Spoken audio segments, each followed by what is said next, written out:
Hey, welcome back to Love Wins, where the truth matters because it's the truth that sets us free. And let's be honest, we all think we know the truth. We all think we're up on whatever the subject is that we think we're up on. But consider this.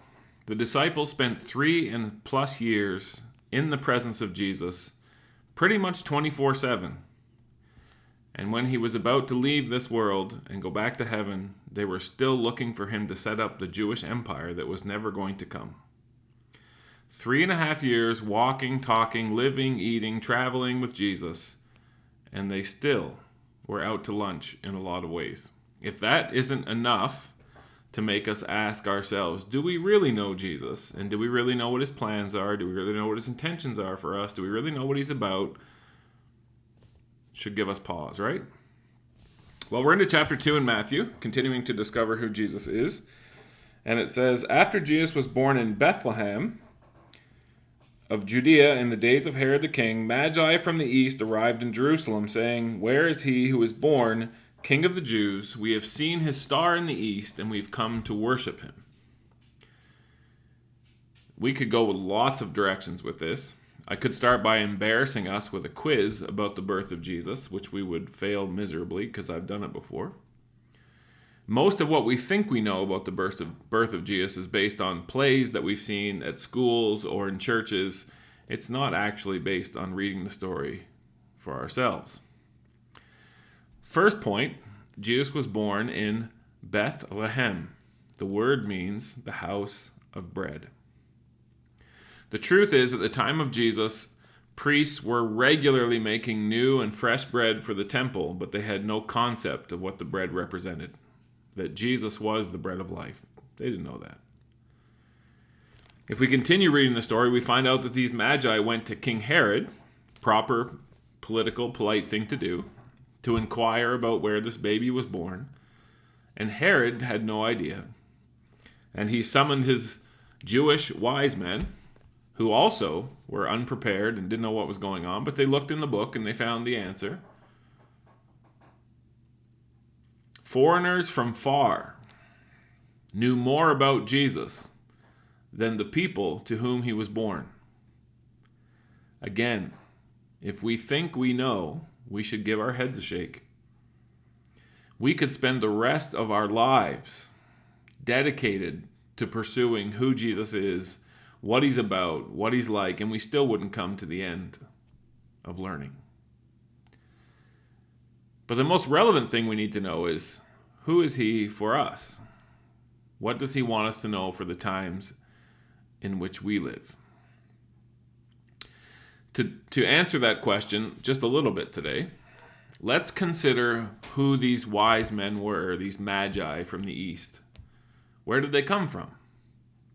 You can look up online, you can find many theories, but they're just theories. They're people scratching their heads and guessing instead of reading the book. The biggest reason why we don't know Jesus and what he's about is because we spend an awful lot of time theorizing and talking to each other and speculating, and too little time reading the book.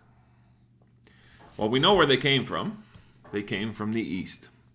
Now, in Bible times, in these times, the Jordan River, which ran north and south from the Dead Sea in the south up to the Sea of Galilee in the north, was the line that separated the west and the east. Anything east of the Jordan was the land of the east. Anything west of the Jordan was the land of promise, the land of Canaan, Israel, whatever names, many names it goes by.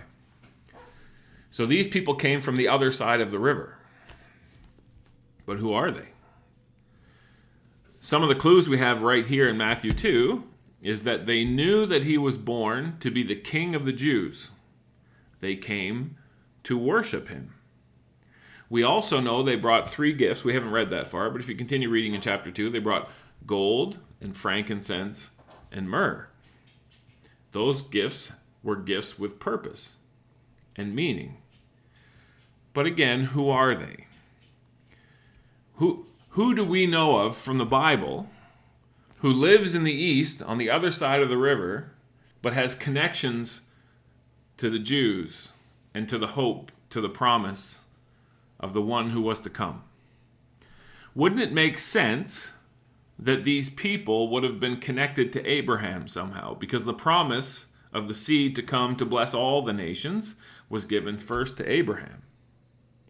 And if we go back to Genesis, we will find that indeed there are people in the story of Abraham who went to live in the east. So if you have your Bible with you, that's awesome. You probably don't, so I'll read it for you.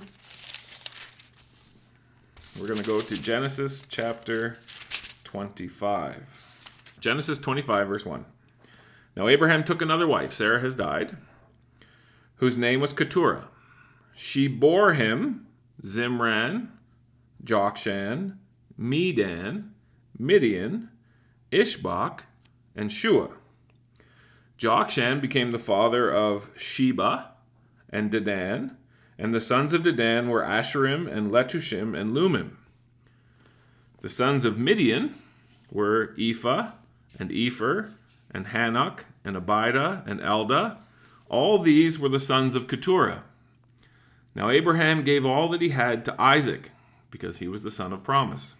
He was the one that was to inherit. But to the sons of his concubines, Abraham gave gifts while he was still living, and sent them away from his son Isaac eastward to the land of the east. So Ishmael and all of these other sons born to Keturah, they were considered concubines because they weren't his first wife or his primary wife. And he sent them all eastward to the land of the east. Now, if that was the only clue we had, it wouldn't mean a whole lot. But we have other clues. When Moses fled from Egypt after he killed the Egyptian slave driver, he fled to Midian. The land of Midian is to the east of the Jordan and south. It is the same name as one of the sons of Abraham. And when Moses got there, what did he find? He found Jethro and his daughters, and Jethro was a priest of Yahweh, the God of Abraham.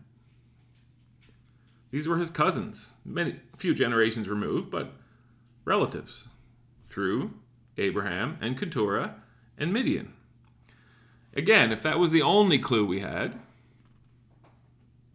wouldn't be a lot, but it's building. You come to the time of Solomon, and he's visited by the queen of Sheba. She also believes in the God of Abraham and Isaac and Jacob.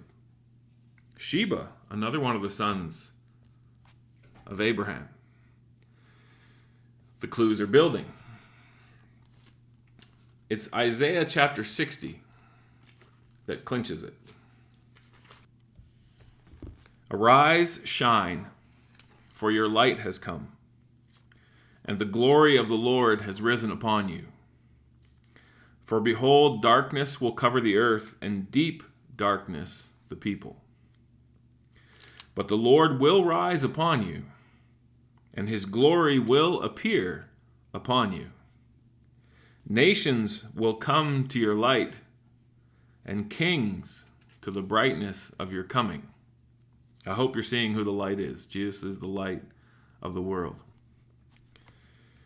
Light up your eyes round about and see. They all gather. They gather together. They come to you. Your sons will come from afar. Your daughters will be carried in their arms. Then you will see and be radiant, and your heart will thrill and rejoice, because the abundance of the sea will be turned to you. The wealth of the nations will come to you. A multitude of camels will cover you. The young camels of Midian, one of the sons of Abraham, through Keturah, and Ephah, another one, and all those from Sheba, another one. They will come. They will bring gold and frankincense, and they will bear good news of the praises of the Lord. So we know who they are. The implications, though, are huge, because centuries and centuries have passed. And the Jordan River has divided God's special people from all the other sons of Abraham. And time has allowed for the erosion of faith and belief, for the promises to be forgotten, for Abraham's words to have been just a dusty piece of history. But what we discover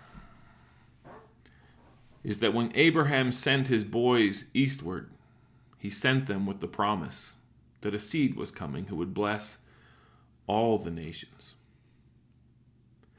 And they so held on to those promises that Moses found Jethro and his family still believing, and Solomon found Sheba and her kingdom still believing. And when Jesus was born, some of the sons from the east had more knowledge of and faith in what was going to happen and what had happened than the Jews who were living right there while it happened. You say, well, what's your point? Well, the point's obvious. The point's obvious.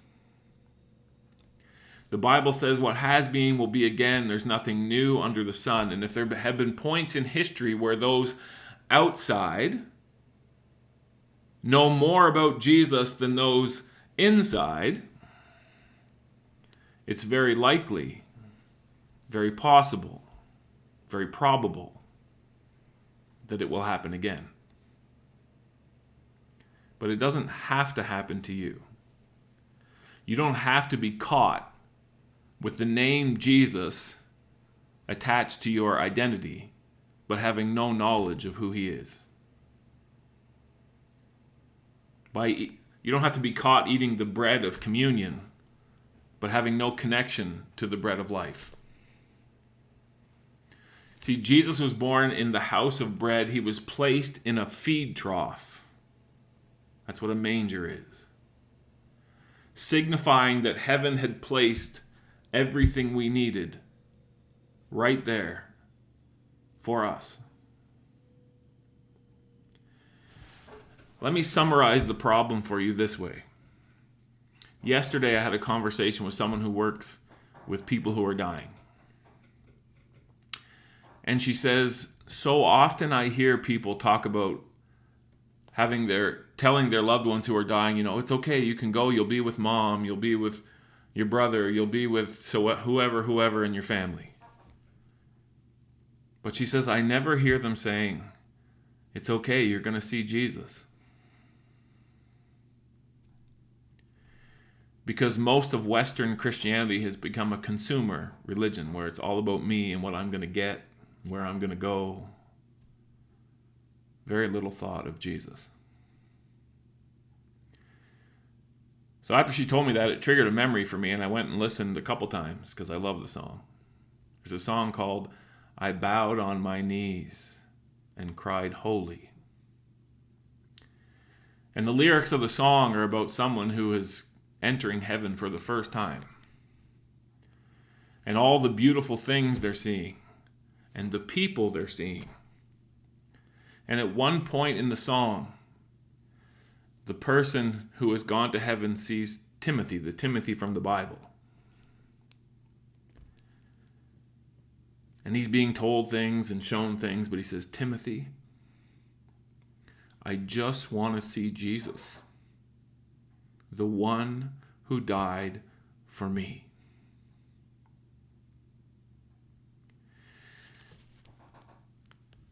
When Abraham understood that he didn't have to sacrifice Isaac to appease some angry, distant God, that instead God himself was going to provide a lamb for him, for us. It so profoundly changed Abraham that he relayed the story to his sons in such a way that they held on to it from generation to generation to generation. And they came to Jerusalem with excitement. Where is he? Where is he who was born King of the Jews? We have come to worship him. If you aren't excited every day when you get up to spend a little more time with Jesus, to learn a little bit more about Jesus, to have Jesus lead you a little further, you're missing it.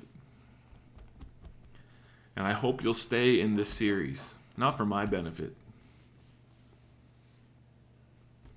but so that we can all, in the journey, find more of the excitement that prompted strangers to travel hundreds of miles across rough terrain on camels to find a baby because they knew this is the one. We'll see you next time.